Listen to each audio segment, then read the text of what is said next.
ایک نوجوان نے اپنے بوڑھے باپ کا گریبان پکڑا اور جھنجھوڑ کر کہنے لگا، تو اپنی اوقات میں رہے، بڈھا ہو کر جوانی کے خواب دیکھتا ہے۔ میرے معاملات میں دخل اندازی کرنے کی کوئی ضرورت نہیں، مجھے اپنی مرضی کی زندگی جینے دے۔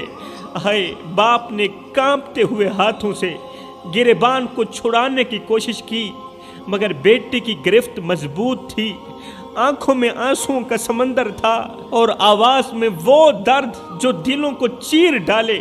باپ نے لرزتے لہجے میں کہا، او بیٹے، آج تیرا طاقتور ہاتھ میں کمزور باپ کے گریبان پر ہے۔ شاید تو وہ وقت بھول گیا جب تو نے میری گود میں پہلی سانس لی تھی۔ بیٹا، جب تو پیدا ہوا تھا میں نے اپنی ذات کے لیے جینا چھوڑ دیا، میں نے اپنی نیندیں قربان کی، اپنے خواب دفن کی۔ بیٹے، میں وہ باپ ہوں جس نے تیرے لیے دنیا کی ہر دیوار سے ٹکر لی۔ بیٹا، جب تو گود میں تھا میں اس وقت بھی تیرے لیے پریشان تھا اور میں آج بھی تیرے لیے پریشان ہوں۔ فرق صرف اتنا ہے کہ اس وقت میں تیرے لیے پریشان تھا اور آج تیری وجہ سے پریشان ہوں۔ بیٹا، ایک وقت تھا میں بھی تیری طرح طاقتور تھا، جوان تھا، مضبوط تھا، شیر تھا، لیکن میں نے خود کے ساتھ دھوکہ کیا۔ میں نے خود کے ساتھ بہت بڑا دھوکہ کیا۔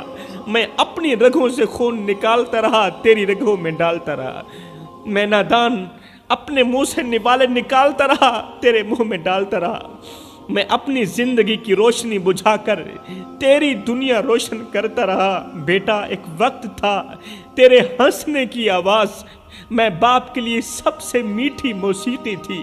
میں راتوں کو جاگتا تھا، تیرے جھولے کو ہلاتا تھا، تیری مسکراہٹ کو دیکھ کر اپنی ہر تھکن بھول جاتا تھا۔ لیکن آج میں سوچتا ہوں کہ کیا تو وہی میرا بیٹا ہے؟ کیا تو وہی میرا بیٹا ہے جس کے لیے میں نے اپنی نیندیں قربان کی، جس کے لیے میں نے اپنا سکون قربان کیا؟ بیٹے، تو بھول گیا لیکن میں نہیں بھولا۔ وہ دن میں نہیں بھولا جب تو بیمار تھا اور میں گاؤں کے ڈاکٹر کے پاس خالی ہاتھ پہنچا تھا۔ میرے پاس 1 روپیہ بھی نہیں تھا، تو بیمار تھا، میں ڈاکٹر کے پاس خالی ہاتھ پہنچا تھا۔ جب میرے پاس دوا کے پیسے نہیں تھے تو میں نے اپنے جوتے بیچ دیے، میں نے اپنے جوتے بیچ کر تیری دوائی خریدی۔ میرے بیٹے، مجھے تیری روٹی نہیں چاہیے، مجھے تیرا کپڑا نہیں چاہیے، مجھے روٹی کی ضرورت نہیں، مجھے کپڑے کی ضرورت نہیں۔ میں بھوکا رہ سکتا ہوں، پھٹے پرانے کپڑے پہن سکتا ہوں، لیکن میرے بیٹے، میری جان اس وقت ٹوٹ جاتی ہے، میرا جگرا اس وقت پھٹ جاتا ہے جب تو مجھے دیکھ کر اپنی نظریں پھیر لیتا ہے۔ اور میرے اوپر اتنا ظلم تو نہ کیا کر۔ میں نے کبھی تجھ سے کچھ نہیں مانگا، بس ایک چیز مانگتا ہوں، دن میں بس ایک بار ہی صحیح میرے سامنے محبت کے 2 بول بول دیا کر، تاکہ مجھے یقین ہو جائے کہ میرا بیٹا اب بھی میرا ہی بیٹا ہے۔ تجھ سے کچھ نہیں مانگتا، ایک ہی چیز مانگتا ہوں کہ دن میں ایک بار ہی صحیح میرے ساتھ محبت کے 2 بول بول دیا کر، تاکہ مجھے یقین رہے کہ میرا بیٹا آج بھی میرا ہی بیٹا ہے۔ بیٹے، میں بوڑھے باپ کا دل توڑنے کی کوشش مت کرنا۔ میرے بیٹے، اگر تو نے میرا دل توڑ دیا تو دنیا کے کسی کونے میں تو سکون نہیں پا سکے گا، دنیا کے کسی کونے میں سکون کی سانس نہیں لے سکے گا۔ بیٹے، آج تو میری نظروں سے تو بچ سکتا ہے، لیکن کل اللہ کی نظروں سے ہرگز نہیں بچ سکے گا۔ ہائے! بیٹے کے دل پر ہر لفظ تیر کی طرح لگ رہا تھا۔ باپ کے یہ درد بھرے الفاظ سنتے ہی بیٹا زمین پر گر پڑا۔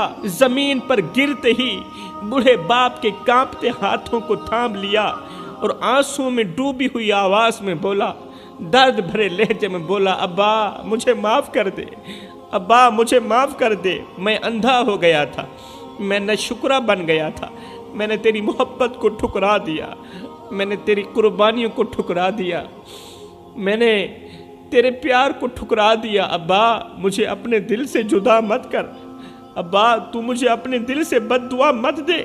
آج سے میں تیری خدمت کروں گا، آج سے میں تیری نوکری کروں گا، بس تو مجھے معاف کر دے۔ ابا خدا کے لیے مجھے معاف کر دے، آئندہ ایسی غلطی ہرگز نہیں کروں گا۔ میرے بھائیوں، والدین کی محبت بے لوث ہوتی ہے، ان کے دل دکھانے والے کو نہ دنیا سکون دیتی ہے اور نہ ہی آخرت سکون دیتی ہے۔ ماں باپ کے قدموں کے نیچے جنت ہے اور ان کے چہرے پر مسکراہٹ لانے والا ہی حقیقی خوش نصیب ہے۔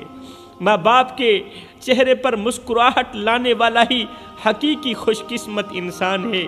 اللہ کی رضا والدین کی رضا میں ہے، اللہ کی مرضی والدین کی مرضی میں ہے، اور ان کی بد دعا انسان کو ہمیشہ کے لیے تباہ کر دیتی ہے۔ والدین کی خدمت کیا کرو، زندگی میں کبھی بھول کر بھی ماں باپ کے آگے اونچی آواز میں بات مت کرنا، والدین کے آگے اونچی آواز میں بات مت کرنا۔ جس دن یہ خاموش ہو گئے اس دن تم ان کی آواز سننے کو ترسو گی۔